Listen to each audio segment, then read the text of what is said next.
Greetings, YouTube guitar players.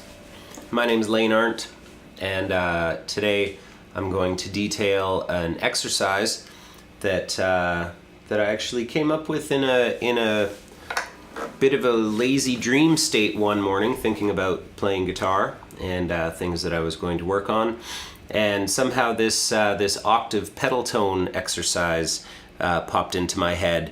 And we've all, well, most of us anyway, especially those of us who honed our chops in the 80s and early 90s, have done lots of pedal tone work. Very common in the shred world. Malmsteen, of course, master of the pedal tone. But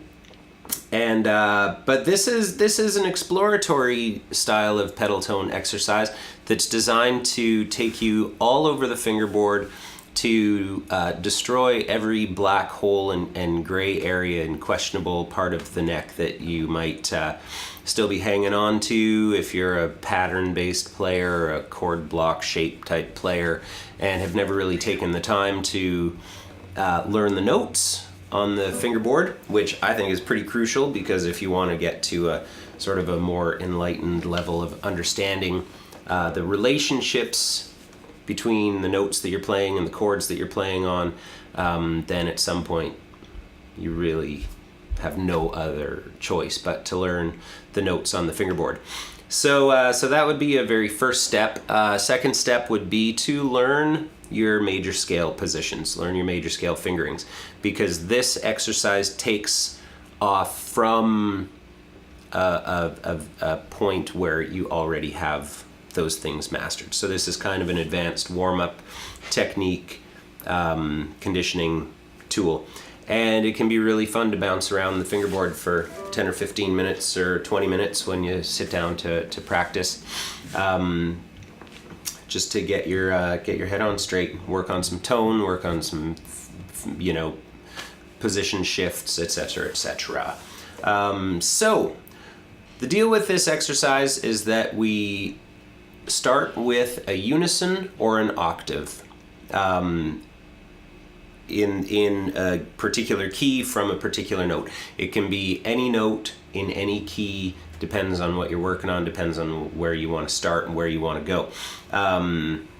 The interrelationships of this exercise can get quite carried away. So I'm going to start with the C octave at the 3rd fret of the A string and the 5th fret of the G string. And just to give you an example, here is one octave of pedal tone movement. So I'm going to move the low voice and pedal that back and forth against the upper voice. So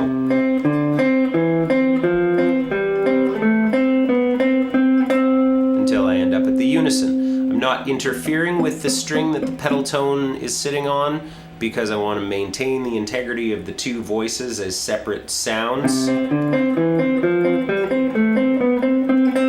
Okay?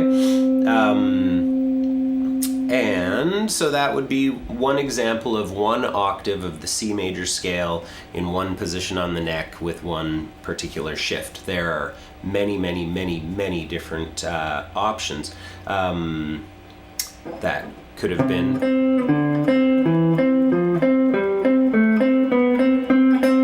gone like that, different parts of the neck.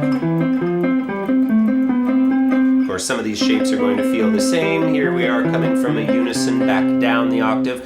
But before I digress too much, the deal with this exercise in the further exploration of it is that once you've finished your first pedal tone octave, moving from an octave to a unison, or a unison to an octave, or an octave to a double octave if you have enough room on the fingerboard, then you move up to the next scale degree, or down a scale degree depending on where you're at.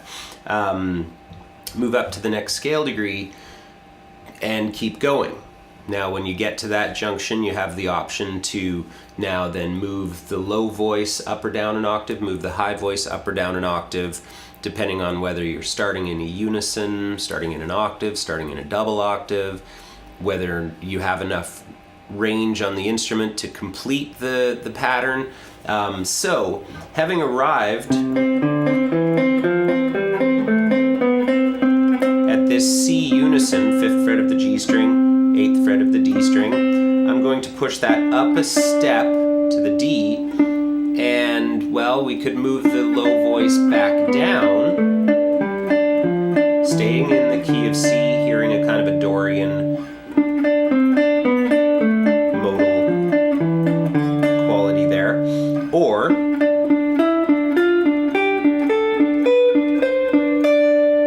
move that higher voice up an octave so that in just a mere 2 scale degrees we've traveled, you know, 2 octaves and a third, 2 octaves and a second, sorry. So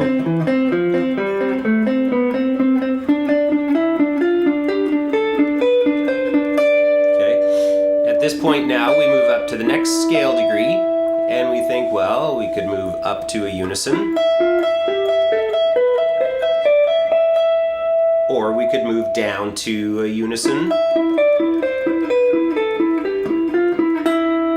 We could move down to a double octave,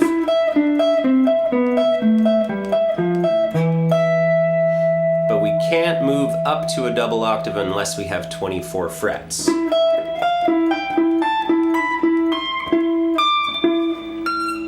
Right, so I have 22. So that would inform our decision of what direction to move in. Then just keep going, get to your next scale degree, pick a motion. Here's from F, moving down an octave, G, back up an octave to the unison from the A, taking the high voice up an octave. Now from the B, oops, gonna move down to a unison, and from the C I'll move down to that octave. Fingering wise, that could have ended in that D shape octave if you're familiar with the caged system, or the C octave like that. So freestyling your way through the C major scale, moving from scale degree to scale degree, move up, move down, explore different voices moving in different directions, and even within the C major scale you could do this for quite some time. I'll just take a minute here and maybe rip up and down the C major scale, exploring different movements and hopefully narrating what I'm doing as I go. Okay, so here we go, starting from the C.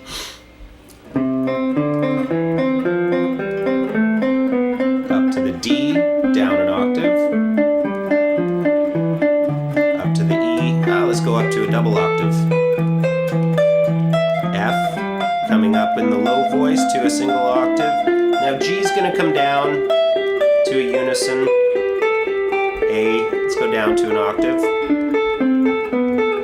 B, up to a unison. And C, down to an octave. That's a little boring.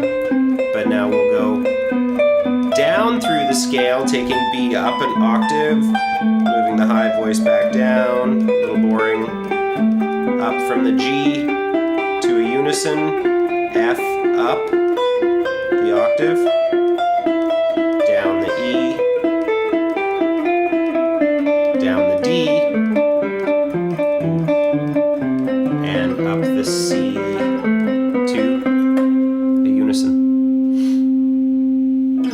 So there you have it, the octave pedal tone exercise. That is the light version, limited to 1 key. Of course, when I do this in my free time, and I will do another video to explore the more advanced version of this, but just remember that every note can be found in 7 different major scales. So when you get to a new note, you have the option to change your key so that that note has a new context in a new major scale. So right off the bat, okay, I guess I'm gonna keep going and talk about this for a minute. Right off the bat, if we do that C major scale, and then we get up to the D. Well, just popped into my head the key of B flat. So D is the third note of the B flat major scale. So I just felt like, you know, pedaling on the D, moving through the B flat major scale. Now the next note in the B flat major scale going up is E flat. But I mean, why not do E flat natural minor? Or, you know, technically G flat major. Okay, and then go up to F, maybe come down the F major scale. Then go up to G, let's come down the E flat major scale. Then up to A flat, let's come down the A flat major scale just for kicks. Up to B flat, I don't know. Let's do D flat.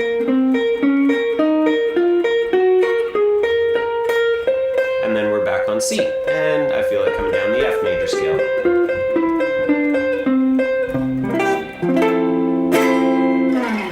So that's a little peek inside the advanced application of the diatonic / modal pedal point exercise. Thanks for listening. Good luck.